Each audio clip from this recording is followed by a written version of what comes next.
as I am.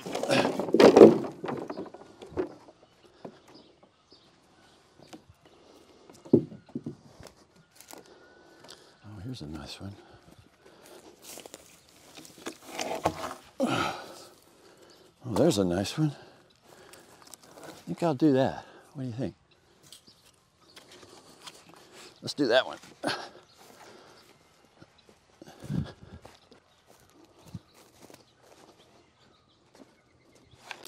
I like the look of it as all these raw edges here that I'm peeling off. I probably shouldn't peel them off. I like the look of it as, maybe I'll put some butterflies across it to make it more usable and still visible. I think that might be a good option. Maybe, yeah, maybe a butterfly. I don't know, maybe just leave it open. Just kind of put one of these inserts into it, just a kind of a little island. I don't want to epoxy resin fill all that because, yeah, everybody does resin. I kind of think that thing is pretty. Some people ask about it. I've done it before, but it's kind of run its course as far as design potential, as far as I'm concerned. And I'd like to do something else. So I want this to be very tactile and feel nice when you touch it, and put in a little, maybe this is going to be black, I think, black walnut. It might be Bastogne, so it might be a little on the light side. It's hard to tell with the oxidation on the outside. We'll take that off and see what it looks like, make more decisions along the way.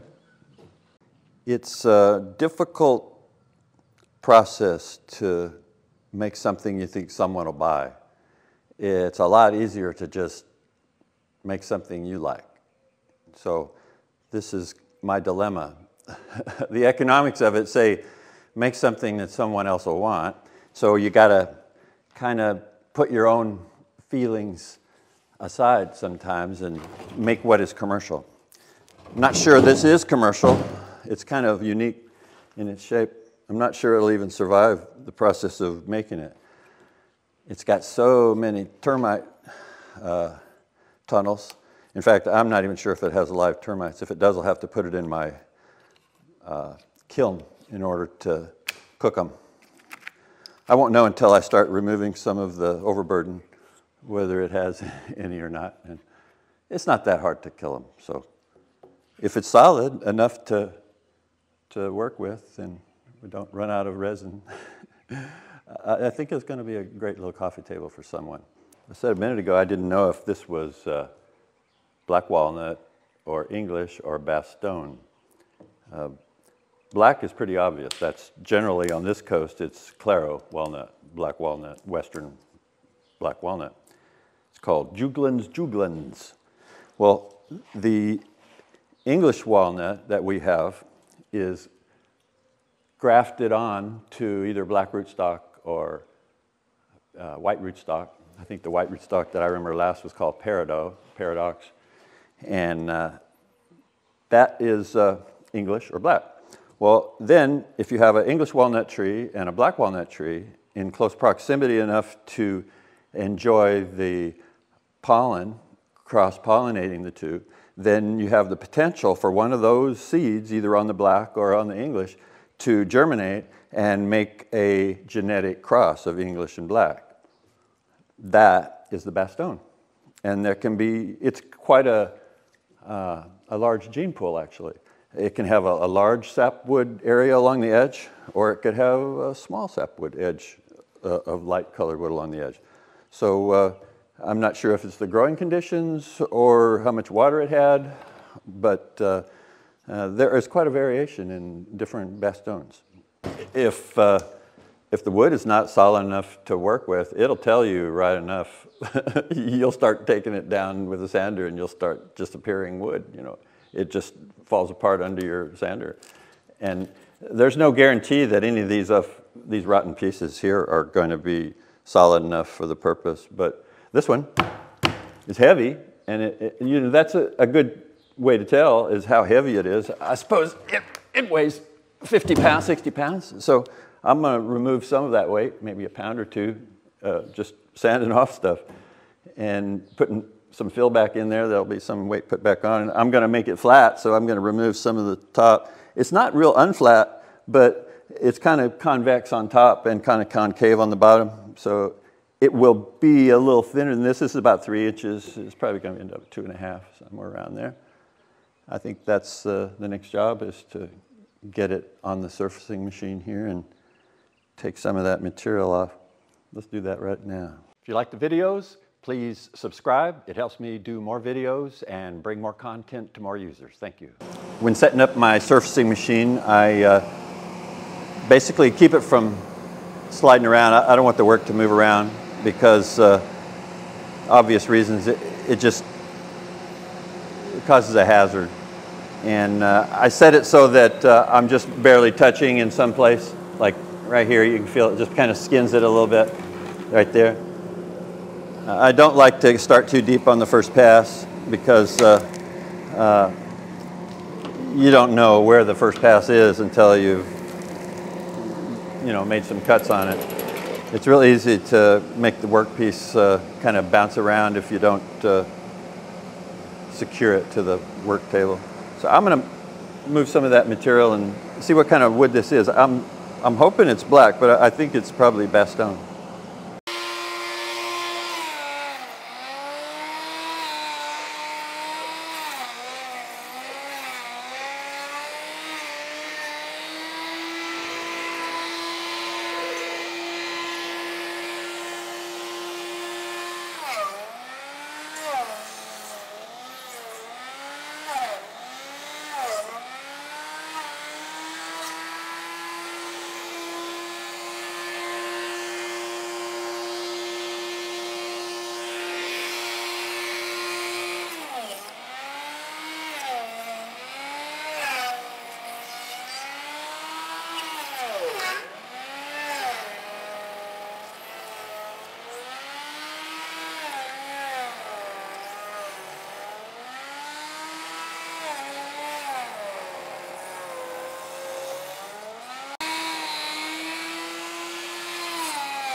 It's Bastogne.